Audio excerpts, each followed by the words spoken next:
السلام عليكم ورحمة الله وبركاته. حبايبي طلبة أولى ثانوي، ازيكم؟ عاملين ايه يا أبطال؟ معاكم سنيور إسلام كمال. قبل أي حاجة خالص، كل سنة وانتم طيبين بمناسبة شهر رمضان الكريم، أعاد الله علينا وعليكم بالخير واليمن والبركات. النهارده يا حبايبي إن شاء الله أنا جاي أقول لكم إن أنا موجود معاكم الترم الثاني، على مدار الترم الثاني بالكامل هنشرح مع بعض كل ما يخص اللغة الإيطالية درس بالتفصيل، وهننزل مع بعض التقييمات الاسبوعيه مش هسيبكم فيها، وهنعمل مع بعض مراجعات شهريه عشان امتحان الشهر، ومراجعه نهائيه عشان الترم بامر الله ان شاء الله اخر الترم. اهم حاجه انك تشترك في القناه وتفعل الجرس وتتابعني على القناه، ولو في اي ملحوظه في التعليقات وانا هجاوبك عليها بامر الله. نبدا بسم الله الرحمن الرحيم ونسمي الله. معانا كلمات الوحده الاولى مهمه جدا علشان خاطر تقدر تشتغل معايا جراماتيكا تيمة وايميل، وتشتغل معايا كمان في القطعه.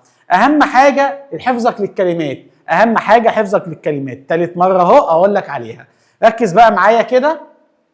اول كلمه عندي جدول الاسماء، عندي استوديو مكتب، ترينو قطار، اوتو سياره، اركيتيتو مهندس معماري، ميزه يعني شهر، ماتيريا ماده، استوريا تاريخ، اسبيتو شكل او مظهر، الكاراتيري شخصيه، جورنو يوم، بياتزا ميدان، اوريجيني اصل، città دي اوريجيني مدينه المنشا، اسبريسيوني تعبير.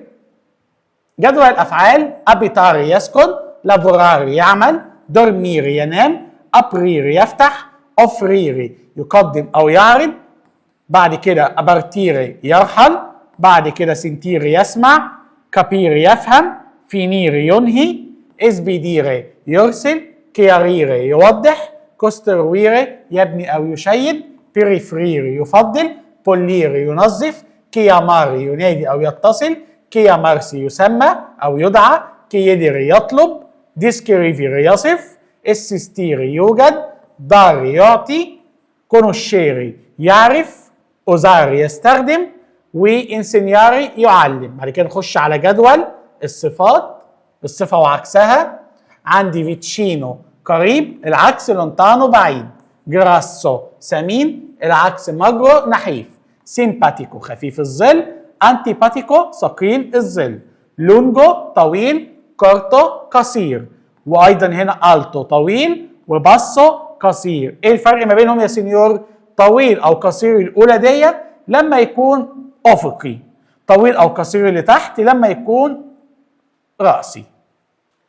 جوفاني يعني شاب، وفيكيو العكس بتاعها عجوز، كورتيزي مهذب، اسكورتيزي غير مهذب، وجنتيلي مهذب او لطيف، بيلو جميل، بروتو قبيح، أليجرو مرح والعكس تريستي حزين، بيكولو صغير العكس جراندي كبير، فورمالي رسمي، انفورمالي العكس بتاعها غير رسمي، فاتشلي سهل والعكس ديفيتشلي صعب. بعد كده برافو ماهر، فيورنتينو من مدينة فلورنسا أو فلورنسي، ونعرف بعد كده إنها مقاطعة إيطالية. بيرفريتو مفضل، كاستانو كستنائي، بيوندو أشقر، أتزورو أزرق، برونو أسمر، فيردي أخضر، نيرو أسود، روسو أحمر، انترسانتي شيق، امبورتانتي مهم، انتليجنتي يعني ذكي. بعد كده نخش على جدول التعبيرات. بريما دي قبل أن، وبيجي بعدها فعل في المصدر انفينيتيف أهو. بعد كده بريفريري يفضل بيفضل حاجة على حاجة، بياتشيري تشرفنا، كيدري انفورماتسيوني يطلب معلومات، داري انفورماتسيوني يعطي معلومات، اسري برافي ان شاطر فيه او ماهر فيه، فوري تشتا خارج المدينة، داري ديل تو يتكلم بصيغة انت، داري ديل لي يتكلم بصيغة حضرتك، فرماتيكوتيزيا صيغة الاحترام، كوي او كوا الاثنين بمعنى هنا، وطبعا الفرق في مسافات، بعد مسافة قرب مسافة، دا وفترة منذ أو لا يزال. بعد كده أباستانسا إلى حد ما، بعد كده دوبو يعني بعد. دي كده يا أبطال نطق كلمات الوحدة الأولى. هنخش نشوف كده أول قطعة عندي نترجمها ونحلها مع بعض بيقول لي ايه؟ بيقول لي كيارا è una ragazza nuova a scuola. كيارا بتكون بنت جديدة في المدرسة. Lei incontri Paolo per la prima volta. هي قابلت باولو للمرة الأولى. كيارا è una ragazza italiana di Bari. كيارا تكون بنت إيطالية من مدينة باري، إحدى مدن إيطاليا طبعا. lei a Firenze da 2 mesi. هي موجودة في مدينة فلورنسا منذ شهرين، مدينة إيطالية أيضا. مهم جدا تبقى عارف المدن الإيطالية يا حبايبي، عشان هتجيلك في القطعة إن شاء الله بأمر الله، فتبقى عارف إن ديت مدينة إيطالية ولا فرنسية ولا أيا كان. بعد كده perché il suo papà architetto lavora in uno studio vicino a scuola di Chiara in centro. يعني إيه؟ هي موجودة في مدينة فلورنسا منذ شهرين لأن باباها شغال مهندس معماري وشغال في مكتب قريب من مدرسة كيارا في وسط المدينة. Lei abita con la famiglia fuori città. هي تسكن مع العائلة خارج المدينة في مدينة اسمها فيوزيلي، برضك مدينة إيطالية.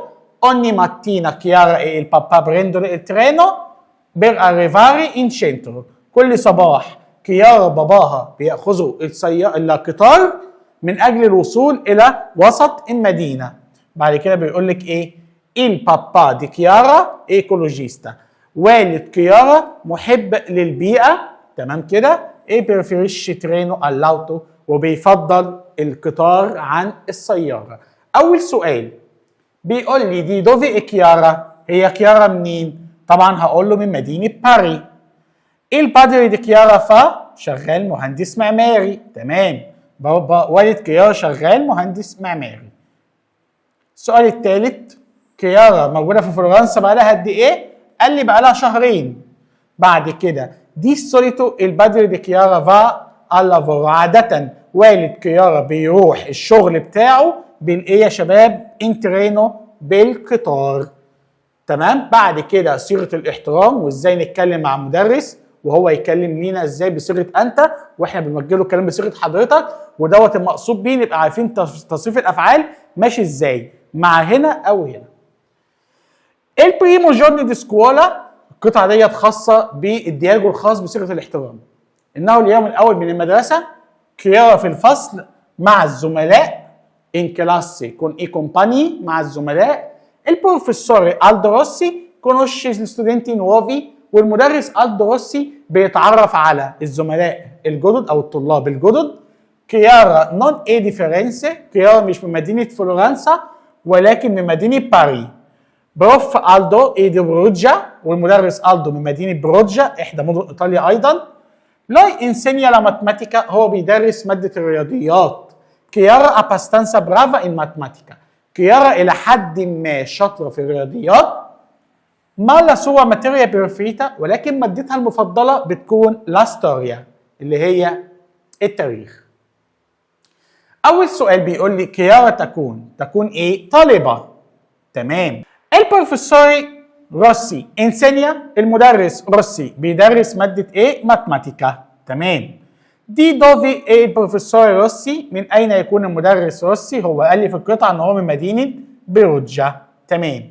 كوالي ماتيريا بريفريشي كيارا، وايه الماده اللي بيفضلها كيارا؟ هتبقى طبعا التاريخ زي ما قال لي في القطعه. بعد كده يا حبايبي موجود عندي الدرس الاول خاص بزمن المضارع، وده اخدناه الترم اللي فات. هنيجي نبص مع بعض كده ملحوظه على افعال المجموعه الثالثه. ايه الملحوظه دي يا سنيور؟ احنا عارفين ان نهايه المصدر في المجموعه الثالثه كانت ايري، صح كده؟ وخدنا مثال على كده فعل زي بارتيري، يسافر. ده كان الترم اللي فات، وقلنا بنصرفه ازاي؟ بنقسم الفعل جزئين، نشطب على النهايه، وبيبقى عندي جذر الفعل اللي هينزل مع الضماير ايو وتو ولوي، او لي ولاي ونوي وفوي ولورا، ماشي. بارت ينزل اهو مع كل الضماير، تمام. هنحط نهايات المجموعه الثالثه في زمن المضارع اللي هي كانت او اي اي، وطبعا لي حضرتك زيها زي لوي او لي في التصريف. ايامو ايتي اونو. ده اللي احنا درسناه الترم اللي فات. امال الترم الثاني ايه الملحوظه بقى؟ هاجي اقول لك ان انت عندك مجموعه افعال بتاخد في تصريفها مقطع اسمه اسك. ايه هي الافعال دي يا سنيور؟ عندي فعل اسمه preferire وده معناه يفضل. بعد كده عندي فعل اسمه finire وده معناه ينهي. بعد كده عندي فعل اسمه chiarire وده معناه يوضح. بعد كده عندي فعل اسمه costruire وده معناه يبني او يشيد. تمام. بعد كده عندي ايه تاني؟ عندي فعل اسمه pulire وده معناه ينظف. بعد كده عندي فعل اسمه اسبيديره وده معناه يرسل. تمام. وعندي فعل اسمه كابيره وده معناه يفهم. مالهم بقى مجموعه الافعال اللي عندي ديت يا سنيور؟ دي اللي عليها ملحوظه. قال لك ان عند تصريفها يضاف اليها مقطع اسمه اسك. طب ما نيجي كده ناخد فعل ونصرفه ونشوف هنحط عليه السؤال في الامتحان ازاي ونتعامل معاه ازاي. هناخد مثلا الفعل الاولاني ده واجي اقول لك preferire اللي هو معناه يفضل.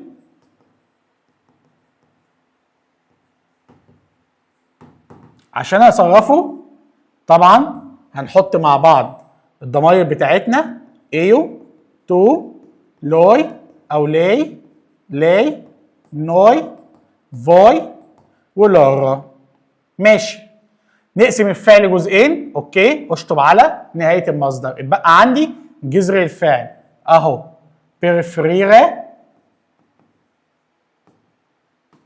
ينزل كما هو مع كل الضمائر. بعد كده نحط مع بعض مقطع اسك مع كل الضمائر. مقطع اسك مع كل الضمائر ما عدا نوي وفوي طبعا لسهوله النطق. بعد كده اسك اسك.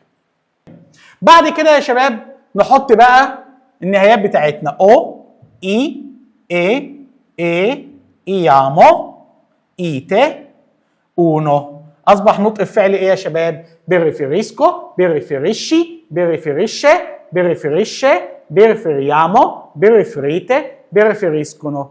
طب السؤال يجي لي ازاي يا سنيور في الامتحان واحل عليه ازاي؟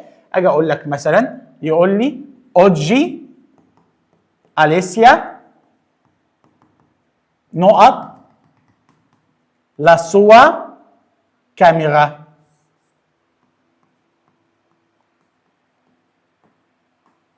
في الاختيارات بيقول لي بوليسكو ولا بوليشي ولا بوليشي ولا بوليسكونو. هنختار ايه؟ طبعا اول حاجه هتعوض عن الفاعل اللي هو مين؟ اللي هو اليسيا. هيساوي الضمير مين؟ بيساوي الضمير لاي. طب لاي بتاخد ايه؟ طبعا لاي النهايه بتاعتها بوليشي اللي هي تنظف. النهارده اليسيا هتنظف اوضتها او الحجره بتاعتها. ناخد مثال تاني كده يقول لي كيارا ايه باولو نقط ايفل ايطالياني. في الاختيارات يا ترى بيريفريته ولا بيريفيريسكونو ولا بيريفيريسكو ولا بيريفيريشي. هنختار ايه؟ مين الفاعل؟ الفاعل هو يا سنيور. تمام. كيارا باولو بيساوي مين؟ بيساوي الضمير لورو. طيب لورو بياخد ايه؟ النهايه اونو يبقى الاجابه هتبقى بيريفيريسكونو زي ما انا حاطط لك هنا في النهايه بتاعتها. يبقى يا بطل عشان تحل على الدرس ده كويس لازم تبقى عارف ازاي تشيل الفاعل. اول حاجه تحدد الفاعل وتعوض عنه صح بالضمير المناسب عشان الضمير يخليك تختار الشكل المناسب. طب ما تيجي بقى كده نرجع تاني للكتاب عندنا ونحل مع بعض على الدرس ده ونشوف كده. اول سؤال عندي بيقول لي اوني ماتينا ايو، ده الفاعل خلاص مفيش تعويض، يبقى الاجابه هتبقى بوليسكو. اليسيا وبعدها فيرجولا خدنا انها بتساوي الضمير تو، يبقى الاجابه هتبقى بريفيريشي الثانيه. بعد كده حميد الفاعل بيساوي لوي، يبقى الاجابه هتبقى كابيشي الاجابه الثالثه. بعد كده ماريا برضك بتساوي الضمير لي، يبقى الاجابه هتبقى فينيشي اللي هي الاخيره. تمام. بعد كده بيقول لي ايو اي باولو، انا وباولو يعني بتساوي الضمير نوي، يبقى الاجابه هتبقى اسبيديامو. تمام كده. بعد كده بيقول لي راجاسي اكي اورا، بعدها بتساوي الضمير فوي علشان في فيرجولا محطوطه بعد الاسم الجمع فوي، يبقى الاجابه هتبقى فينيتي. بعد كده بيقول لي كي كوزا فالا كيتيتو، هو المهندس المعماري بيعمل ايه؟ فبيرد بيقول هو اللي بيبني القصور، تبقى الاجابه كوسترويشي الاجابه الثانيه. كيارا بعدها فيرجولا، ايه الماده اللي انت بتفضليها؟ طبعا بتساوي الضمير تو علشان في فيرجولا بعد الاسم، يبقى الاجابه الاولى. بعد كده بيقول لي الانسينيانتي دي انجليزي، معلم الانجليزي هو اللي بيوضح معنى الكلمات الجديده، تبقى الاجابه هتبقى كياريشي. بعد كده بيقول لي لا مادري دي اليسيا، مامة اليسيا، تبقى الاجابه هنا بريفيريشي بتفضل. تمام. بعد كده كياو بعدها فيرجولا بتساوي الضمير تو، يبقى الاجابه هتبقى ايه يا سينيور؟ ابري مع الضمير تو. لا سكوالا بتساوي الضمير ليه، يبقى الاجابه هتبقى فينيشي الاولى. بعد كده بيقول لي نوي، خلاص نوي هنا مفيش اي تعويض، هو جاي مباشره، يبقى الاجابه هتبقى الاخيره بيرفيامو. بعد كده بيقول لي بروف ايو، ركز معايا هنا، السؤال دوت فيه اتنين فاعل، بروف وبعدها فيرجولا، هتقول بتساوي صيغه احترام، هقول لك على راسي من فوق، بس هنا يا بطل في ايو، وطالما في فاعل جديد ظهر هنتعامل عليه، يبقى الاجابه هتبقى كابيسكو. يا استاذ انا بفهم او انا مش فاهم كويس الافعال الشاذه. بعد كده بيقول لي ايو اكيارا، انا وكيارا نحن بتساوي نوي، يبقى الاجابه هتبقى بوليامو. بعد كده بيقول لي ايو واضحه وصريحه ومباشره، هتبقى بيرفيريسكو. بعد كده بيقول لي راجاتسي وبعدها ايه؟ بعدها فيرجولا بتساوي الضمير فوي، يبقى الاجابه هتبقى كابيتي الاولى. خش على الصفحه اللي بعدها. بيقول لي انا والاصدقاء بتساوي الضمير نوي، في الاجابه دي هتبقى ايه؟ هتبقى هنا فينيامو. اتفقنا يا شباب؟ بعد كده جوليا وبعدها فيرجولا، كواندي سبيديشي لا كومبيتو دي ستوريا، متى ترسلي واجب التاريخ للمدرس؟ راحت قايله انا، هي بتتسال بانتي، حصل تحويل ضمير، يبقى تبقى انا اسبيديسكو. تمام. اكي اورا الترينو، ده الفاعل اللي بيساوي الضمير لوي، في اي وقت او في اي ساعه يغادر القطار، تبقى الاجابه بارتي الاخيره. بعد كده بيقول لي لي ستودنتي الطلاب بيساوي الضمير لورا، هنختار ايه؟ لي ستودنتي اريفانو، اهو اريفانو. لو زيو دي انجيلا، عم انجيلا بيساوي الضمير لوي، ها يبقى فيفا الاجابه الاولى. يو ودي هي الفاعل بتساوي الضمير لي، طب يبقى الاجابه تبقى ايه؟ يو نون كابيشي الاجابه الاخيره مع الضمير لي. تمام. اي جينيتوري ودي معناها الاب والام بتساوي لورا الوالدين، يبقى اسبيديسكونو. تمام. بعد كده لي ستودنتي الطلاب بتساوي الضمير لورا، تبقى الاجابه هتبقى ايه؟ هتبقى بوليسكونو. تمام. دي سوليتو البادري دي كيارا، عاده والد كيارا، يبقى الاجابه على مين؟ الفاعل هنا لوي الاب، يبقى فينيشي ينهي. الفيني ستيمانا دينو، الفاعل اهو يا شباب بيساوي الضمير لوي، يبقى الاجابه هتبقى دورمي الاجابه الاولى. لي ايطالياني الايطاليين بتساوي الضمير لورا، ايوه، تبقى الاجابه بيرفيريسكونو بيفضلوا شرب القهوه. حميد وبعدها فيرجولا، خلاص عرفنا انها بتساوي الضمير تو. كوانتي لينجو سترانييري، كم عدد اللغات الاجنبيه اللي انت بتدرسها في المدرسه؟ اهو ستودي مع الضمير تو. كي كوزا اسبيتي باولو؟ ماذا تنتظر يا باولو؟ انت منتظر ايه يا باولو؟ فباولو بيرد بيقول انا منتظر الاتوبيس، تبقى الاجابه اسبيتو. كيارا البابا، كيارا والاب بتساوي الضمير لورا، نون ايه يا شباب؟ بريفيريسكونو، لا يفضلون اخذ السياره. بعد كده جوليا اما كومينكاري، جوليا تحب ان تتواصل، تانتي اس ام اس اي كومباني، وبتبعت الكثير من الرسائل الاس ام اس النصيه للزملاء في الفصل، هي اللي بتبعت او بترسل، يبقى الاجابه هتبقى اسبيديشي. تمام؟ بعد كده لاليتسيوني بتساوي لي، الدرس بيبدا الساعه 9، تبقى الاجابه كومينشا. تمام. يو وبعدها فيرجولا ها بتساوي الضمير تو. تمام، تبقى الاجابه ايه؟ بريفيريشي. تمام. وبكده يا ابطال نكون خلصنا مع بعض شرح الدرس الوحده الاولى اللي هو خاص بملحوظه على الافعال، وحلينا عليه. ان شاء الله بامر الله الفيديو القادم هنشرح مع بعض الدرس الثاني في الوحده، وبامر الله الدرس الثالث بردك، وبعد كده هنخش على المواقف بالترتيب والايميل والتيمه لحد ما نخلص الوحده بالكامل. تابعني الفتره الجايه يا بطل زي ما قلت لك في اول الفيديو، وما تنساش تشترك في القناه وتفعل الجرس عشان يصلك كل جديد. اشوفكم على خير في الفيديو القادم. سينيور اسلام، تشاو. السلام عليكم ورحمه الله وبركاته حبايبي طلبه اولى ثانوي، ازيكم عاملين ايه يا ابطال؟ ميعادنا دلوقتي يا ابطال هنشتغل مع بعض الدرس الثاني في الوحده الاولى عندك اللي هي صيغه الاحترام. قبل اي حاجه ما تنساش فعل الجرس واشترك في القناه، شير القناه لكل زمايلك عشان الكل يستفيد. خلاص احنا المراجعه الشهريه والامتحانات جايه خلاص على الابواب، مش عايزك تنسى ان انت بعد رمضان والعيد داخل على الامتحانات ومدعكه امتحانات يا بطل. ركز بقى معايا كده ونقول بسم الله الرحمن الرحيم ونشوف الدرس بيتكلم عن ايه. بيقول لي هنا صيغه الاحترام. انا ممكن اتكلم مع حد من سني، صاحبي، صديقي، بابايا، مامتي، اي حد، واقول له يا فلان، صيغه نداء، واحط الفعل في الحاله دي متصرف مع مين؟ مع انت، مع تو. وممكن اتكلم بصيغه رسميه، لقب او مسمى وظيفي، في الحاله ديت ما ينفعش اقول له انت، هقول له حضرتك. تمام كده؟ تعال نبص كده لو هنتكلم بصيغه انت الفعل يبقى جاي شكله عامل ايه. انا ممكن اتكلم هنا واقول لو في فرد عيله، افراد عائله، بابا، ماما، اخويا، اختي، جدي، جدتي، ايا كان. تمام؟ ممكن هقول مثلا اسم عادي، اسم شخص عادي، ويتحط بعدهم الفيرجولا بالشكل ده. في الحاله دي هتساوي الضمير تو. تساوي الضمير مين يا ابطال؟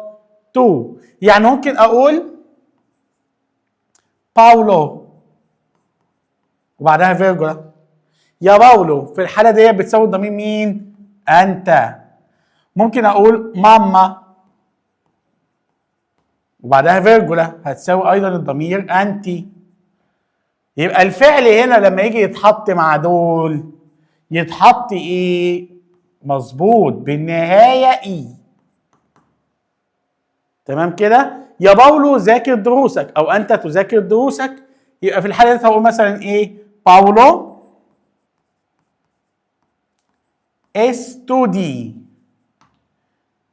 تمام كده؟ ليليتسيوني، ذاكر انت، ليليتسيوني الدروس، او بتذاكر الدروس لو انا بساله يعني. تمام؟ انما هنا في الحاله دي يا ابطال الصيغه الرسميه الفورمالي فيرماتيكوتيزيه يعني صيغه الاحترام تبقى عامله ازاي؟ لقب او مسمى وظيفي، حط بعد منه فيرجولا عادي بس هيساوي الضمير لي. ايوه كده، حضرتك، وبالتالي هتحط الفعل متصرف مع لي. تمام؟ طب زي ايه مثلا؟ زي سينيوري او زي سينيورا او بروف، اختصار لبروفيسوري او بروفيسوريسا، او دكتوري، دكتور، وهكذا. كل دول جايين لك بصيغه احترام اهو بيساوي الضمير لي. في الحاله ديت هتحط الفعل منتهي اما بآ لو مجموعه اولى، يا اما بايه لو مجموعه تانية او تالتة. يبقى ده كده لو مجموعه اولى، ده كده لو مجموعه تانية او تالتة. تمام، محدش ينسى النقطه دي. طب مثال بسيط، ممكن اقول سينيور باولو. تمام، حضرتك، تمام، بقول له حضرتك هتشرح الدرس النهارده مثلا، يبقى اسبياجا لا ليزيوني. انا بساله حضرتك هتشرح الدرس، تمام، فانا حطيت له فعل ايه؟ ايوه اسبياجا، من اسبيجاري مجموعه اولى، فانتهى عندي تمام كده. تمام. طيب لو انا عايز مثلا فعل ينتهي بالايه، هقول لك مثلا سينيور باولو حضرتك هتاخذ القطار، يبقى بريندي اهي، عشان ده مجموعه ايه؟ مجموعه ثانيه. برينديري ياخذ الترينو. تمام، عرفنا امتى نتكلم بصيغه احترام حضرتك، وامتى نوجه الكلام لصيغه غير رسميه، صيغه فريندلي وديه كده بيني وبين اصدقائي او افراد العائله. تعال نبص على الاسئله نثبت بيها معلومات اكتر. بص كده يا باشا، بيقول لك ايه؟ اليسيا كومي اسكوولا. تمام، اليسيا فيها صيغه احترام؟ لا، بتساوي الضمير تو يا سينيور. الله ينور. في الحاله ديت هتبقى ايه؟ فاي. الاجابه هتبقى فاي. طيب لما يجي يقول لي سينيور الدو، ايوه دي صيغه احترام، هتبقى ايه؟ اسبياجا. لسه قايلين المثال ده من شويه. حضرتك هتشرح النهارده المضارع. تمام. لما يجي يقول لي سينيورا لورا، دي ايه يا شباب؟ ايوه يا سينيور صيغه احترام. ليه؟ يبقى الاجابه ايه؟ ابيتا. يبقى الاجابه ده مجموعه اولى، فانا حطيته عشان انتهى بحرف اهو. دي الاجابه الصحيحه. تمام كده. بعد كده بيقول لي دييجو صيغه احترام؟ لا، ده بتساوي تو. ده واحد صاحبي بنادي عليه يا دييجو. هو انت بتكون ارجنتيني؟ انا حطيت الفعل اسري متصرف مع الضمير تو. ساي. بروفيسوريسا، ايوه صيغه احترام حضرتك. تمام كده. هتبقى الاجابه ايه؟ ايوه هتبقى الاجابه الاولى ايه؟ حضرتك تكوني من فلورنسا. تمام. بعد كده بيقول هنا ماما، دي بتساوي تو، افراد عائله. في الحاله دي هتبقى فيني، انت جايه معانا السينما مع الضمير تو. بروف كارلو الترينو بير انداري اروما. طيب بروف كارلو صيغه احترام، مظبوط كده يا شباب. هناخد ايه؟ الاجابه الاولى بريندي.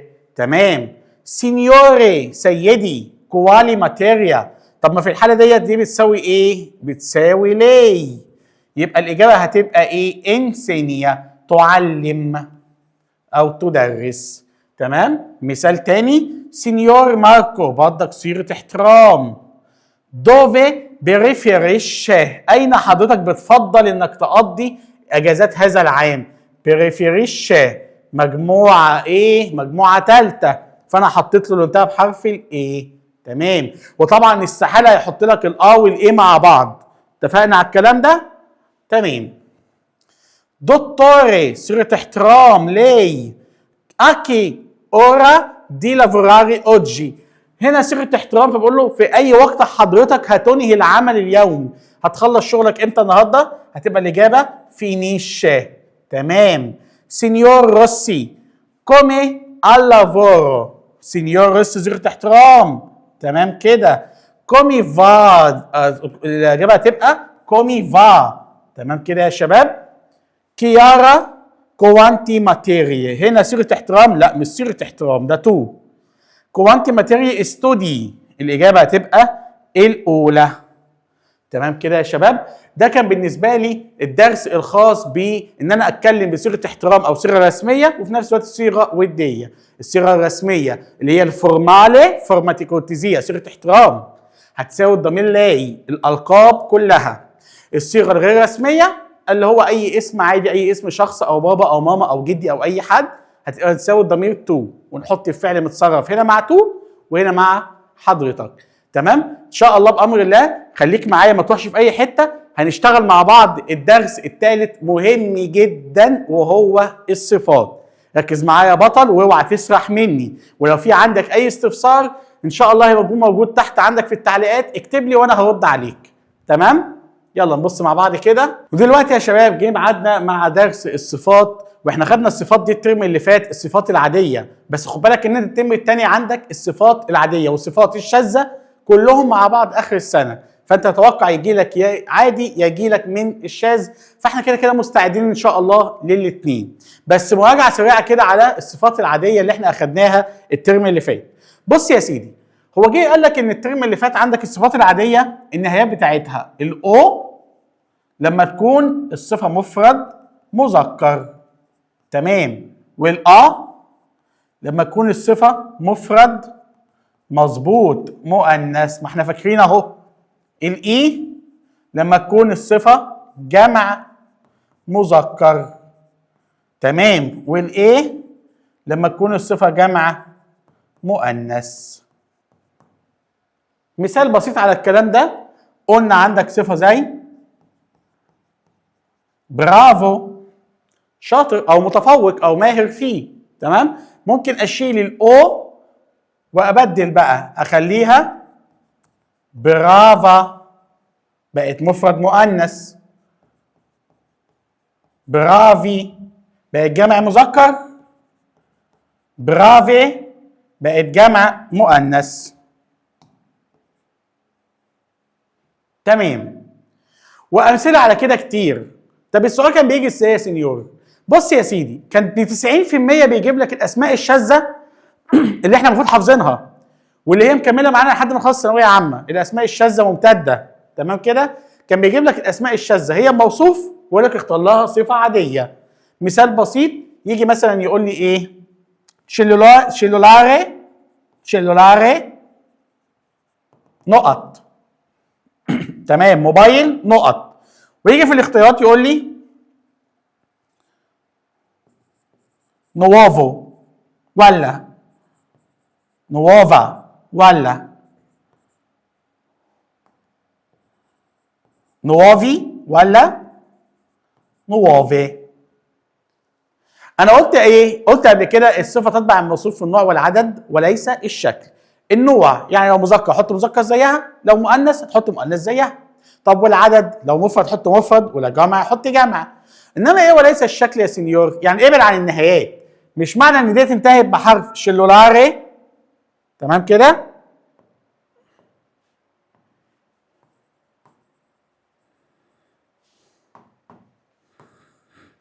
مش معنى انها انتهت بحرف الايه يبقى انا اروح اختار الحرف الايه زيها. ازاي بقى الكلام ده؟ ده مفرد مذكر شاذ وده جمع مؤنث، اجابتك غلط. عشان كده بقول لك ابعد عن الشكل. تمام، امال هنعمل ايه يا سنيور؟ هختار نوافو، موبايل جديد. ده كان نمط الاسئله اللي بيجي لي الترم اللي فات، ان هو يحط لك اسم شاذ يطلع مذكر او يطلع مؤنث، وانت بتختار له حضرتك ايه بقى؟ بتختار له الصفه اللي انت المفروض عارف ان هي تتبع النوع والعدد زيها، مفرد مذكر. طيب ايه بقى الامثله اللي كانت بتجيلي، او ايه بعض الصفات اللي كانت بتجيلك على انها مفرد مذكر عادي تنتهي بالنهايات دي؟ ركز معايا كده ولازم تبقى حافظ صفات جدا يا شباب. بص كده، عندي برافو، بيلو يعني جميل، بروتو قبيح، ماجرو نحيف، جراسو سمين، فاموزو مشهور، سبورتيفو رياضي، كورتو قصير، لونجو طويل. وشرحتها قبل كده وقلت الافقي وليس الرأسي، تمام كده؟ ده كده طويل افقي او قصير افقي، مش عمودي مش رأسي. بعد كده فيكيو قديم او عجوز. بعد كده سيمباتيكو خفيف الظل، العكس بتاعها انتيباتيكو ثقيل الظل. نوافو جديد، كاستانو كستنائي احدى درجات اللون البني، بيوندو اشقر، برونو اسمر، أليجرو مرح او سعيد، كونتنتو نفس المعنى، مرح ايضا او سعيد. كالدو ساخن، فريدو بارد، التو هنا بقى طويل عمودي عالي. تمام كده. بعد كده قصير باسو نفس القصه. بعد كده ايطاليانو، بعد كده سترانييرو، ايجيتسيانو، مودرنو. خد بالك ان الجنسيات والالوان تعامل معامله الصفه، فهنا بيقول لك ايطاليانو ايطالي، سترانييرو اجنبي، ايجيتسيانو مصري، مودرنو طبعا حديث، فانتاستيكو رائع، وفي برضك ميرافيليوزو زيها رائع او مميز، بريفيريتو مفضل، بوونو طيب. دي كده كان بالنسبه لي جدول الصفات العاديه اللي بتنتهي بحرف الاو، واللي ممكن اشيل الاو واحط وهكذا. الامثله اللي كانت عندي ايه يا شباب؟ بص كده يا سيدي، استيفانيا ده اسم بنت مفرد مؤنث، يبقى انا عايز صفه مفرد مؤنث زيها، الاجابه هتبقى بيلا. استيفانيا تكون جميله. بوب اسم ولد امريكانو اهو. بعد كده دينو اسم ولد يبقى سيمباتيكو مفرد مذكر. بعد كده ستودنتسي الطالبات ده جمع ايه يا سنيور؟ مؤنث. يكن استرانييري اجنبيات. تمام. بعد كده باولو بيكون ولد مفرد مذكر، الاجابه هتبقى سبورتيفو رياضي. كويستو بامبينو هذا الطفل يكون بيكولو صغير. جوليا ايدينو سونو، جوليا ودينو قلنا قبل كده لو ولد وبنت الواد يقش، جمع مذكر صفه تبقى جمع مذكر. تمام. الافضليه هنا للجمع المذكر او الغالبيه جمع مذكر، فتبقى الاجابه ايطالياني ايطاليين. اذا اجتمع اسم ولد وبنت في جمله واحده نتعامل عنها جمع مذكر يا شباب، محدش ينسى. بعد كده كويستي راجاتسي سونو هؤلاء البنات يكن، هتبقى الاجابه بيوندي شقراوات جمع مؤنث. ايو سونو كارلو سونو انا اكون كارلو مفرد مذكر، انا اكون طويل مفرد مذكر زيه. اخر مثال عندي هنا روما ايونا تشيتا، روما تكون مدينه، طب ما هو مفرد مؤنث يبقى فاموزا. تمام. مفرد مؤنث زيها. تمام يا شباب. طيب الصفات اللي عندي بقى بعد كده الصفات الشاذه. تمام. ده كده كان بالنسبه ملخص سريع للصفات العاديه. اما الصفات الشاذه اللي عندي يا شباب، صفات شاذه تنتهي بحرف الاي، ما تنساش. تمام كده. ولازم تبقى حافظهم زي الاسماء الشاذه بالظبط. ايه يا سنيور الصفات اللي تنتهي بحرف الاي؟ اقول لك مثال بسيط، مثلا كلمه جنتيله لطيف او مهذب، دي ممكن تتقال لولد عادي جدا مذكر، وممكن تتقال لبنت عادي جدا مؤنث، تمشي للاثنين عادي جدا، مفيش اي مشكله عندي خالص. ممكن اقول راجاتسو ولد لطيف، يبقى راجاتسو جنتيله. تمام كده اهي. وممكن اقول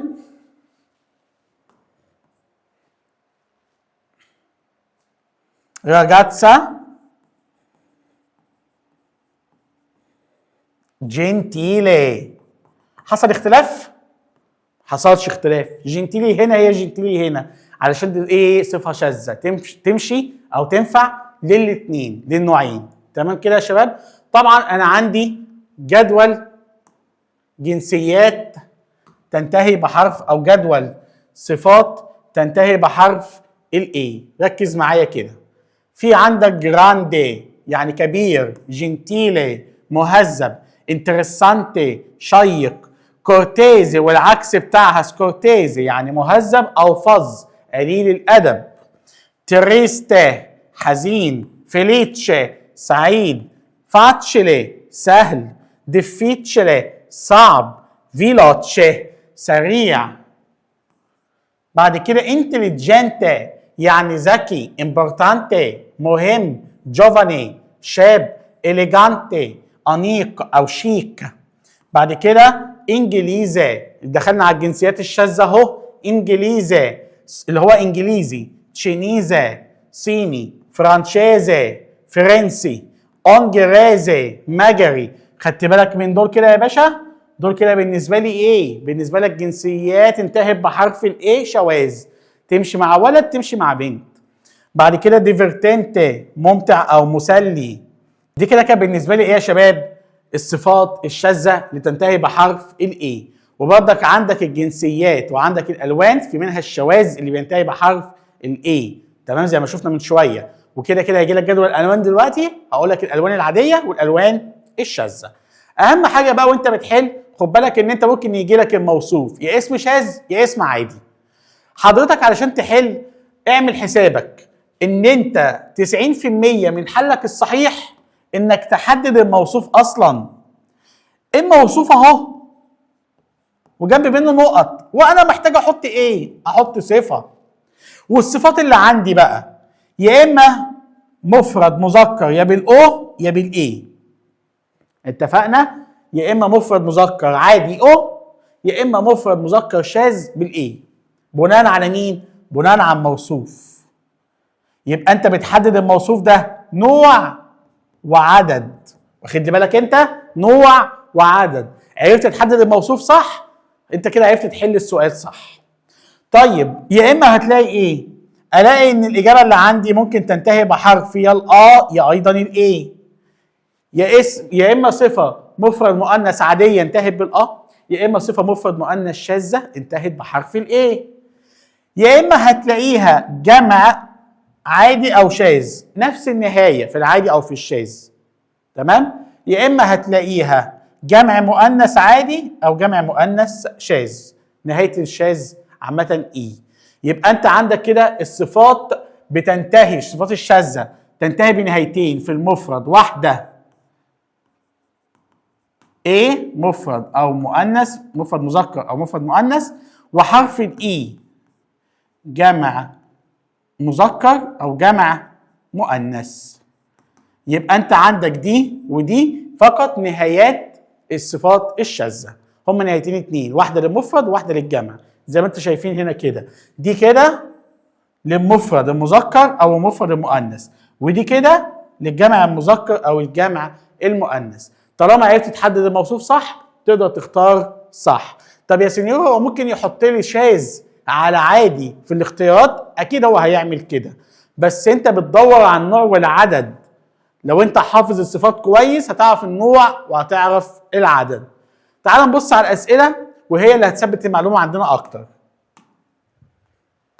بص يا سيدي، لا سكولا المدرسه ده مفرد مؤنث يا سينيور، يبقى انا عايز يا اما صفه تنتهي بحرف الآ يا اما صفه تنتهي بحرف الاي. حلو الكلام؟ طب انت لقيت هنا صفه مفرد مؤنث انتهت بحرف الآ؟ مفيش، يبقى هلاقيها بالاي. تمام. انهي واحده بقى؟ بيلي ده جمع مؤنث عادي مش هتنفع. بروتو مفرد مذكر اصلا. جراندي اي نعم دي اللي انا عايزها، اللي جنبها جمع شاذ، لكن دي المفرد الشاذ اللي بيمشي مؤنث ويمشي مذكر. قيس على كده بقيه الاسئله وانت بتحل، بتعمل التحليل ده لنفسك كده. البروفيسوري الكلمه دي مفرد مذكر شاذ، يبقى انا عايز صفه مفرد مذكر. انهي واحده بقى في الاربعه؟ اهي ليتاليانو اي انا لينجوا، الايطالي بيكون لغه. ما حدش يقول لي الايطالي هو موصوف، لا ده لغه هي موصوف. فاتشلي الايطالي بيكون لغه سهله طبعا وممتعه وجميله كمان. انت ودينو، انت ودينو ده جمع مذكر، اتفقنا على كده؟ بتكونوا جنتيلي لا ما تنفعش. طب جرانتي برضه ما تنفعش، الاثنين مفرد شاذ. انتليجنتي اذكياء جمع يمشي مذكر ويمشي مؤنث، جمع شاذ. طبعا الاخيره مفرد شاذ برضه. تمام. لا ليتسيوني الدرس بيكون، طيب الدرس ده مفرد مؤنث شاذ، يبقى انا عايز مفرد مؤنث شاذ. الاولى لا ما تنفعش ده جمع مؤنث، الثانيه هي اللي تنفع صح. امبورتانتي الدرس بيكون مهم، دي جمع مذكر ما تنفعش، ودي جمع مذكر شاذ او جمع شاذ عامه برضك ما تنفعش لان موصوف مفرد اصلا. تمام. بعد كده بيقول لي يو اي اونا راجاتسا. يو ده اسم بنت من الصين، واحنا خدنا كده من الترم اللي فات. بتكون فتاة، ده مفرد مؤنث. تشينيزة صينية، صح. ما تنفعش ايطاليات، ده جمع مؤنث عادي. ولا ارجنتيني جمع مذكر عادي. ولا ايطاليانو مفرد مؤنث مفرد مذكر، ما تنفعش ايضا. يبقى الاجابه تبقى الاولى. اوجي اي اونا جورناتا، النهارده بيكون يوم، عايز يقول لك يوم جميل او يوم مهم. نووفي ما تنفعش، ده جمع مؤنث. امبورتانتي تنفع، ده يوم مهم، يبقى ايه؟ صفه شاذه، تمشي مذكر وتمشي مؤنث. دي ما تنفعش عشان هتكون مفرد مذكر، ودي ما تنفعش مفرد مذكر. تمام كده يا شباب؟ طيب لحد ما انت وصلت معايا لحد هنا، وانت وصلت معايا للنقطه دي، انت كده زي الفل، وقدرنا نحدد الصفات، وعرفنا جدول الصفات العادي من جدول الصفات الشاذه. ده مهم جدا جدا. الصفات السهل الممتنع، 1 زائد 1 بيساوي 2، مش هنلخبط الدنيا. الدنيا سهله وجميله. اهم حاجه انت تبقى مركز بس في حته الموصوف نوعه ايه وعدده ايه. اتفقنا يا باشا؟ بعد كده كان عندك بقى جدول الالوان، هقول لك برضك الالوان اللي عندك بالمره علشان تبقى ايه اهو. جدول الالوان بيقول لك الوان بتنتهي بالنهايه او. اللي بينتهي بالنهايه او يعامل معامله الصفات العاديه. اتفقنا؟ روسو احمر، نيرو اسود، بيانكو ابيض، جالو اصفر، جريجو رمادي، اتزورو ازرق. كل دول تنتهي بنهايه الاو، تعامل معامله صفات عاديه. اوعى ننسى. تمام. طب ايه الالوان اللي بتعامل معامله الصفات الشاذه اللي بتنتهي بحرف الاي؟ زي فيردي اخضر، بني مراني، ارنشاني برتقالي، شيليستي سماوي. تمام. وحتى مديك هنا الجمع اهو، قال لك ده المفرد الشاذ بالاي، عايز تجمع بالاي. تمام. انما هنا مديك المفرد المذكر، المفرد المؤنث، الجمع المذكر، الجمع المؤنث، النهايات اللي احنا خدناها. امال ايه دول يا سنيور؟ ما لهمش في حاجه. يطلع الموصوف مفرد مذكر، يطلع الموصوف مفرد مؤنث، دول الثبات عن مبدا، ما بيغيروش بعضهم. بلو، روزا، فيولا. تمام كده؟ الازرق، الكحلي او الوردي او البنفسجي. يحط لك قبل منها بقى مفرد مؤنث، مفرد مذكر، جمع مؤنث، جمع مذكر، حطهم زي ما هم، ما بيحصلهمش اي تغيير. تمام كده يا شباب؟ اللي جاي ان شاء الله هيبقى المواقف الخاصه بالوحده الاولى. اوعى تروح في اي حته، ركز معايا. في عندي درس بسيط كده يا شباب بيجي في المواقف كتير، اسمه اجزاء جسم الانسان. يعني ايه اجزاء جسم الانسان يا سنيور؟ مبدئيا كده يا حبيبي انا ممكن اقول لك انا بوصف مظهر خارجي او طابع شخصي. اتفقنا على الكلام؟ اتفقنا. يعني ايه مظهر خارجي؟ طويل، قصير، تخين، رفيع، لونه ابيض، لونه اسود، اشقر، شعره لونه ايه، عيونه شكلها ايه، بقه عامل ازاي، مناخيره عامله ازاي. كل ده كده اسمه وصف مظهر خارجي، اسبيتو. تمام. امال ايه الكاركتير يا سنيور؟ الكاركتير يا حبيبي الطابع الشخصي. هو عصبي، هو خجول، هو دمه خفيف، دمه تقيل، مؤدب، مش مؤدب. دي كلها الطابع الشخصي بتاعه، صفاته الشخصيه. ده اسمه اسبيتو، ده اسمه كاركتير. بيجي لك في الايه؟ بيجي لك في المواقف، وهيجي لك في الايميل، اكيد هيجي لك في التيمه برضه. تمام؟ بص زي ما انت شايفين كده بيقول لك ايه؟ دي اسمها تيستا، راس، براتشو، ذراع، مانو، كف اليد، بيدي، القدم. بعد كده ديتو، الاصبع، جينوكيو، الركبه. بعد كده جامبا اللي هي الساق. امال ايه اللي بيجي لي من الوجه بس؟ اقول لك الكابيلي، الشعر دايما بيجي جمع مذكر. تمام؟ اوكيو، العين، دنتي، الاسنان، نازو، الانف، اوريكيو، الاذن، بوكا اللي هي الفم. تمام. حلو الكلام لحد هنا. نيجي بعد كده بقى بيقول لي ايه؟ وصف المظهر والشخصيه، الاسبيتو والكاركتيري. في الاسبيتو هنا قال لك الشعر، يبقى انت كده خلصت وجه الانسان اللي هو العين والانف والبق. تمام كده؟ نيجي بعد كده للوجه بتاع او الجزء بتاع الكابيلي اللي هو الشعر. يا اما تقول في كورتي شعره قصير، يا اما تستخدم لونجي الشعر الطويل، يا اما روسي لونه احمر او نيري اسود او كاستاني. هتلاحظ ان كل اللي جاي لك جمع مذكر، لان انا قلت لك ان كابيلي اصلا جمع ايه؟ مذكر، جمع مذكر. تمام. في بيوندي اللي هو الاشقر. ده كده بالنسبه للجزء الخاص بالايه يا شباب؟ بالكابيلي. طب العيون لأوكي مالها؟ يا اما عيونه واسعه كبيره، يا اما بيكولي صغيره، يا اما فيردي خضراء، يا اما نيري سودا، كاستاني اللي هو بني الفاتح، يا اما اتزوري عيونها او عيونه زرقاء. وطبعا العيون هنا جايه لك جمع مذكر، فكل الصفات جمع مذكر. ربنا ما خلقناش بعين واحده، خلقنا بعينين. ركز معايا. الانف والفم. نقول ايه على الانف؟ النازو، انف كبيره. تمام كده. بيكولو صغير. فرانشيزي انف فرنسيه، انف على الطريقه الفرنسيه او بالشكل الفرنسي. بعد كده جراندي كبير، بيكولا صغير. ده بالنسبه لايه؟ الجراندي والبيكولا خاصين بالايه؟ بالبق، الفم. تمام. طيب الهيئه العامه، انت كده فصصت الانسان ده. انت قلت شعره لونه كذا وطوله كذا، وقلت عينه حجمها قد ايه ولونها قد ايه، مناخيره عامله ازاي، بقه عامل ازاي. ده كده اجزاء الوش، اجزاء الراس، الراس كلها كده اهوت بملامح الوش. طيب الهيئه العامه بقى، الانسان ده كله على بعضه كده ايه؟ طويل قصير تخين رفيع عجوز شاب ايا كان، اهو زي ما انت شايف كده. باولو او جوليا مالهم؟ يقول لك طويل او طويله، التو التا، بيلو بيلا. جوفاني بيكون شاب او شابه، نحيف او نحيفه، ماجرو. برونو اسمر، اليجانتي انيق، شاب مهندم شيك. تمام. العكس بتاعها باسو قصير، بروتو قبيح، فيكيو او انسيوني انسيانو انسيانو اللي هو عجوز، جراسو سمين مليان تخين، بيوندو تمام كده شقراء او اشقر. ده بالنسبه للايه؟ لوصف العام. وصف الشخصيه قلت عليها من شويه اللي هو الكاركتيري.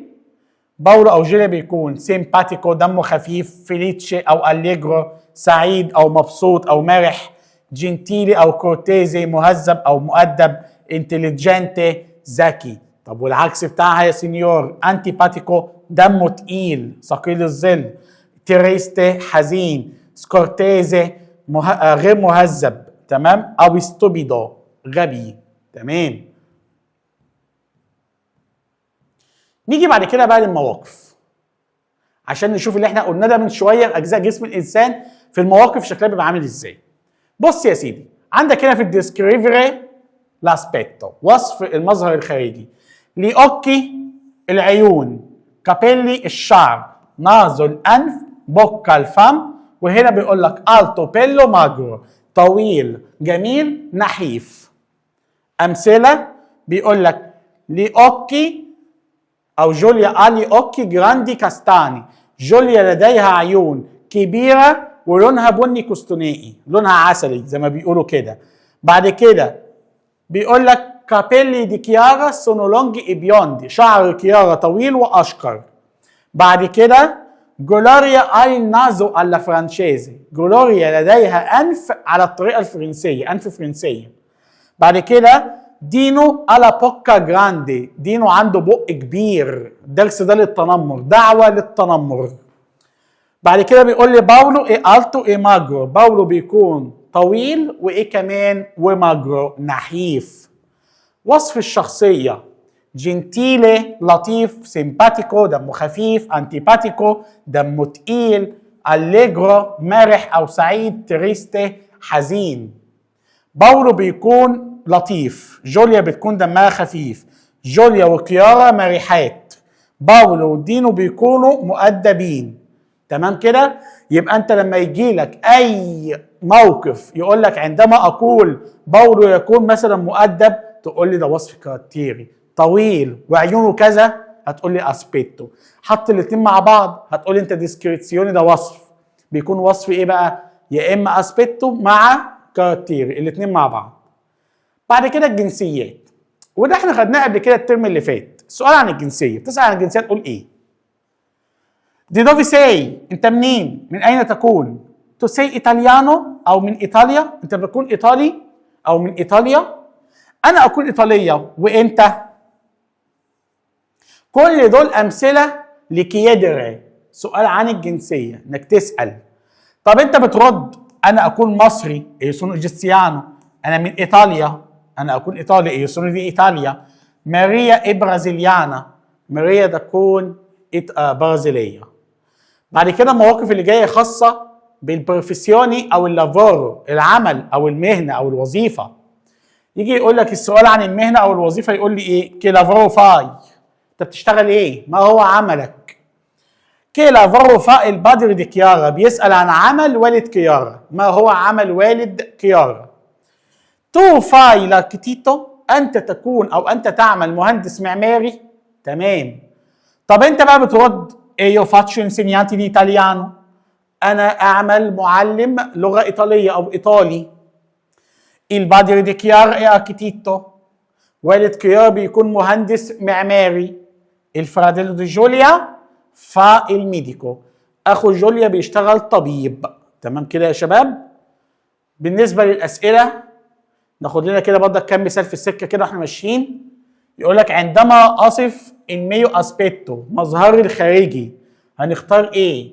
دي جنسيه لا، سونو التو ايوه، انا اكون طويل. سونو ماجرو ونحيف. عندما اصف الكاركتيري بتاعت شخص ما، اللي هو الطبع الشخصي، هقول ايه؟ هقول تريستي، بيكون حزين. ايه كمان؟ هقول كورتيزي، بيكون مؤدب. مش عارف ازاي حزين ومؤدب بس مشيها. بعد كده بيقول لي اولي اوكي فيردي، انا عندي عيون خضراء. انا عندي عيون خضراء عندما ايه؟ اصف ايه؟ طيب بيقول لك انا اللي عندي، يبقى مي ديسكريفو، بوصف نفسي. طب ايه كمان؟ هقول لك ديسكريفو الميو اسبيتو، انا بوصف الايه؟ مظهري الخارجي. كواندو ديسكريفو الكاركتير دي باولو، عندما اوصف الشخصيه بتاعت باولو، السمات الشخصيه بتاعته، هقول لوي سيمباتيكو، هو دمه خفيف. طيب وايه كمان؟ هو مرح، جنتيلي ايه أليجو، مهذب ومرح. تمام. بعد كده جولوريا اي كابيلي كاستاني، عندها شعر بني كستنائي وانف فرنسيه. ده كده اثبته مش كاركتيري. مين اللي بيتكلم عن جولوريا؟ يبقى الاجابه هتبقى ايه؟ ديسكريفو جلوريا، انا بوصف عامه جلوريا. وايه كمان؟ ديسكريفو لاسبيتو دي جلوريا، انا بوصف المظهر الخارجي لمين؟ لجلوريا. وبكده يا ابطال نكون انتهينا كمان من مواقف الوحده الاولى. فاضل حاجه صغيره كده تبع الايميل والتيمه، بس دي هناخدها في امتحان شامل. ركز معايا، هنحل امتحان في السريع ويبقى احنا كده يا بطل راجعنا لك وقفلنا المراجعه الخاصه بالشهر، المراجعه الوحده الاولى. وان شاء الله بامر الله الفيديو الجاي تستنى مني احلى مراجعه للوحده الثانيه كلها. اوعى تروح في اي حته، هنرجع تاني. ركز بقى معايا كده يا صديقي في الامتحان ده كده، وتعالى نشوف هو بيتكلم عن ايه، ونتدرب كده على النموذج الامتحاني اللي هيجي لنا ان شاء الله اخر الترم. في الامتحان ده بيقول لي La scuola nuova di Salma è vicino a casa sua e ogni giorno Salma e i suoi compagni vanno a scuola insieme a piedi. يعني المدرسة الجديدة بتاعت سلمى بتكون قريبة من منزلها، وكل يوم سلمى وزملائها يذهبوا إلى مدرسة مع بعض سيرا على الأقدام. هي مدرسة قريبة. أسكولا سلمى، في المدرسة سلمى استوديا ديفيرسي ماتيريا، بتدرس مواد دراسية مختلفة. تمام؟ لا ستوريا، التاريخ والجغرافيا، وأيضا الإيطالي، وإيه كمان؟ إلى ماتيريا بيرفريتا، مادتها مفضلة. لي أما مولتو لإنسينيانتي، الإيطالي بيكون مادتها المفضلة لأنها بتحب جدا معلمة الإيطالي السيدة مها. تمام. كي اي مولتو سيمباتيكا، انها بتكون دمها خفيف قوي ومرحه. اوني جوفيدي، وكل يوم خميس سلمى اشي كون لي كومباني، بتخرج مع الزميلات بتوع الفصل، اصحابها من الفصل. وعادة فانو ابرانساري ان اون ريستورانتي، بيروحوا يتغدوا يتناولوا الغداء في مطعم، ثم فانو ان ديسكوتيكا، وبيروحوا بعد كده يهضموا في الديسكو. بص يا سيدي، بيقول لي سلمى فا اسكولا، سلمى بتروح المدرسة لوحدها ولا مع زملائها؟ لا مع زملائها. بعد كده بيقول لي كم عدد المواد اللي بتدرسها سلمى في المدرسة؟ كم عدد المواد مش اللغات، تمام؟ طيب هو قال لي هيستوريا وجيوغرافيا والايطالي اهو، 1 2 3، تمام؟ يبقى الاجابة تري. كوالي ماتيريا انسينيا لسنيورا ماها، ايه المادة اللي بيدرسها السنيورا ماها؟ الايطالي. زي ما هو قال لي هنا كده، الايطالي بيكون المادة المفضلة انها بتحب السيدة ماها معلمة الايطالي. بعد كده بيقول لي كل خميس سلمى والزملاء من الفصل بيتغدوا فين؟ هو قال لك في مطعم، يبقى الاجابه فوري كازا. طالما ما شفناش كلمه مطعم يبقى الاجابه خارج المنزل. القطعه الثانيه، سينيور ماركو روسي، السيد ماركو روسي سوني دي بروجيا، من مدينه بروجيا احدى مدن ايطاليا. فاتشو انسينيانتي دي ستوريا، شغال في انسينيانتي دي ستوريا، معلم تاريخ. ان اون سكولا نيل سنترو دي روما، في مدرسه في وسط روما. ابيتو فويل شتا، ساكن خارج المدينه، وكل يوم بياخذ الترينو القطار بالانداري اسكولا عشان يروح المدرسه. سونو ايكولوجيستا، انا اكون، او هو سونو ايكولوجيستا، تمام كده؟ انا اكون بيتكلم بصيغه طبعا او بلسان ماركو، اكون ايه؟ ايكولوجيستا محب للبيئه. كوازي ماي نون بيرندو، كوازي ماي تقريبا ابدا ما باخدش السياره في الفصل. او انكي، انا عندي ايضا مولتي ستودنتي، طلاب كتير. ديلا كابيتالي ايطاليانا، من العاصمه الايطاليه من روما. ما كيارا اي انا راجاتسا فيورنتينا، ولكن كيارا من مدينه صغيره اسمها فيورنتينا. لي الي اوكي فيردي، عيونها خضراء. كابيلي نيري، شعرها اسود. كيارا مولتو برافا ان هيستوريا، شاطره جدا في التاريخ والايه والانجليزي. لا سوا ماتيريا بريفريتا، مادتها المفضله بتكون الى ماتماتيكا، الرياضيات. توتي راجاتسي سونو انترسانتي، وكل الولاد بيكونوا ممتعين. تمام. اول سؤال عندي، كوالي ماتيريا انسينيا سينيور روسي، ايه الماده اللي بيدرسها السينيور روسي؟ طبعا التاريخ. ماركو روسي بيرندي كوازي ماي، نون بيرندي ما بياخدش ابدا السياره، علشان هو ايه؟ ايكولوجيستا، محب للبيئه. في الفصل السيد ماركو روسي استودنتي، عنده طلاب. الاجابه هو قال لك اجانب، ما قالش. سونو ايطالياني، ايطاليين من العاصمه الايطاليه ومن فيورنتينا، كله من ايطاليا. بعد كده دي دوفي كيارا، هي كيارا منين؟ فيرنسي. سينيور انت قلت فيورنتينا، فيورنتينا فلورنسا، داخل فلورنسا. تمام كده؟ تمام. نيجي بعد كده للمواقف. لما اجي اوصف المظهر الخارجي بتاع مين؟ بتاع كيارا، الاجابه هتبقى ايه؟ كيارا بتكون جميله وطويله، الاجابه دي صحيحه. طب عايز اجابه كمان، كيارا عندها بق صغير وشعر قصير، برضك الاجابه دي كمان ايه؟ صحيحه. يبقى اول اتنين هما اللي صح. بعد كده بيقول لي مامة أليسيا مولتو سيمباتيكا واليجرا، دمها خفيف قوي ومرحه. يبقى الكلام دوت كده كاركتيري، يبقى ديسكريفو اسبيتو لا، ديسكريفو كاركتيري دي ماما دي أليسيا، دي الاجابه الصحيحه. واحده كمان يلا. ديسكريفو الكاركتيري دي أليسيا لا، مش بوصف أليسيا. ديسكريفو الكاركتيري بوصف الشخصيه عامه في المطلق، صح. يبقى بي ودي. بعد كده عندما اصف الشخصيه بتاعه باربرا هقول ايه؟ باربرا أليجرا اي جنتيلي، الاجابه الاولى صح. وايه كمان؟ الثانيه لا، ده وصف مظهر خارجي. بعد كده الثالثه برضك مظهر خارجي. بعد كده الرابعه مظهر خارجي. سيمباتيكا وكورتيزي هي الاجابه الصحيحه، الاجابه الاخيره. يبقى الاجابه وايه. نيجي بعد كده يا شباب للجراماتيكا. هذا الكتاب يكون جدا. الكتاب مفرد مذكر، لسه قايل لك دلوقتي الموصوف والصفات من شويه، قلت الصفات والموصوف لازم تبقى عارف الموصوف نوعه ايه وعدده ايه. فهنا بيقول لك الموصوف هنا مفرد مذكر، يبقى انا عايز مفرد مذكر زيه. في الاربعه اللي قدامي الاجابه الاولى هي اللي تصلح. مفرد شاذ. ممتع، كتاب ممتع. سينيورا صيغه احترام. كياريشه حضرتك بتوضحي. تمام، دي بتساوي الضمير لاي. بعد كده بيقول لي اي جينيتوري الاب والام الوالدين نون اسكولتانو لا يسمعون ولا يفهمون نحن الاولاد. يبقى الاجابه هتبقى كابيسكونو. تمام. اي راجاتسي ايطالياني الولاد الايطاليين جمع مذكر اهو، يعني بيساوي الضمير لورو. بيريفيريسكونو الفعل متصرف مع لورو. اليساندرا تمام، وبعدها صيغه بعدها فيرجولا، دي مش صيغه احترام، دي بتساوي الضمير تو. يبقى الاجابه بوليشي، الاجابه الاولى مع الضمير تو. بييرو الا بوكا، بييرو عنده فم جراندي كبير. الموصوف هنا مفرد مؤنث، يبقى دي مفرد شاذ، تمشي مؤنث وتمشي مذكر. بعد كده نيجي على الايميل. بيقول لي ايه؟ تشاو جوليا، اهلا يا جوليا. الدو روسي un professore nuovo a scuola، بيكون مدرس جديد في المدرسه. دوفي ابيتا، هو ساكن فين؟ كون كي ابيتا، ساكن مع مين؟ والماضيه باسمها تحت كاميلا، فراح اقول لها ايه؟ تشاو كاميلا.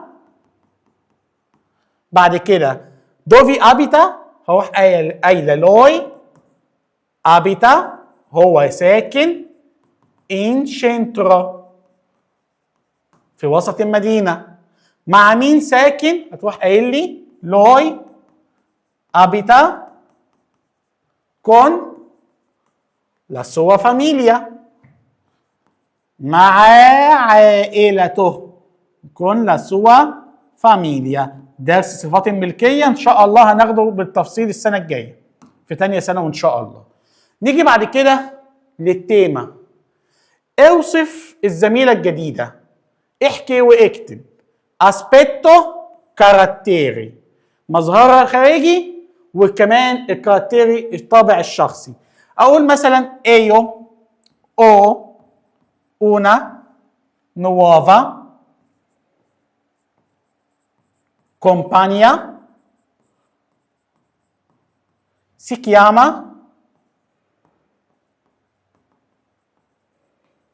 أليسيا. تمام، انا عندي زميله جديده اسمها أليسيا. ابدا اتكلم عن الاسبيتو بتاعها. هتقول لي مثلا لي اي التا، هي بتكون طويله. اي ماجرا ونحيفه. بعد كده اي لي اوكي فيردي وعيونها خضراء. اي كابيلي وعندها شعر طويل. لونجي اي نيري واسود. ده كان بالنسبه لايه يا شباب؟ للاسبيتو. طب الكاراتيري تقول لي لي اي جنتيلي، هي بتكون مهذبه او لطيفه. اي سيمباتيكا وخفيفه الظل.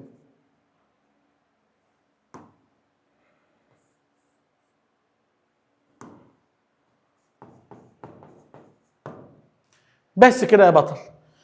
وبكده يا حبايبي نكون الحمد لله ربنا وفقنا وخلصنا مع بعض المراجعه الشهريه الخاصه بالوحده الاولى، وان شاء الله بامر الله ننتظم مع بعض المراجعه الشهريه الخاصه بالوحده الثانيه. اهم حاجه يا بطل اشترك في القناه، فعل الجرس، اي ملحوظه او اي استفسار انا معاك في التعليقات ابعت لي وانا هرد عليك ان شاء الله بامر الله. اشوفكم على خير في فيديو قادم. سينيور اسلام، تشاو.